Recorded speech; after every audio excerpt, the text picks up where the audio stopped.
Drama and trauma, the gifts that keep on giving. You gotta love abuse, right?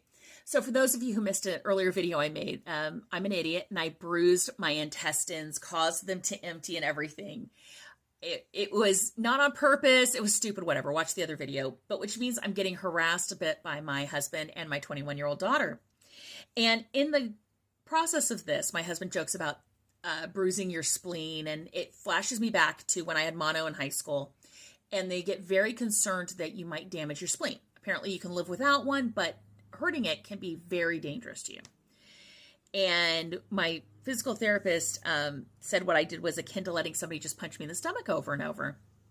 And all of a sudden, I don't know where the memory's been hiding, I made the comment of like, I remember being in high school, because I got mono as a freshman, and being nervous that my mother was going to hit me in the stomach and damage my spleen and I could die.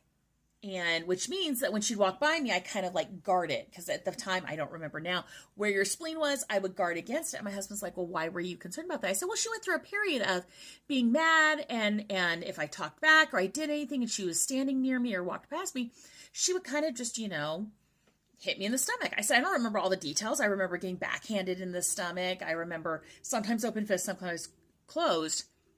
And my husband says, wait.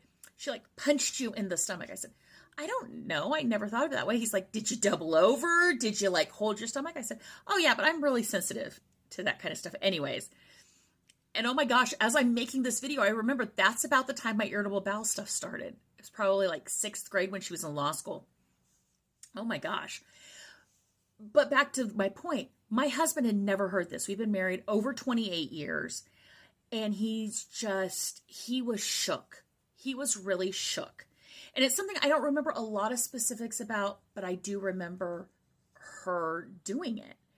And I remember like guarding it just in case, arms down, things like that. To the point that I said, I also remember I always put my right arm behind my left arm because she would also grab my arm and yank me around. And I broke my arm when I was in 4th grade. And to protect it, I would do that. So I would do that whole thing. And my daughter's like, you still do that, Mom. Whenever you're uncomfortable, that's what you do. You protect that arm. I didn't know that was why. And in some ways, it's new trauma to me, but it's not. I've just forgotten it. And so when it comes up, I don't take it fully in. But it shakes my husband a lot that this person he knew who did this to his wife. She's dead at this point, but yeah, it just keeps on giving in different ways. I don't know. Seriously, it's trauma I hadn't thought about.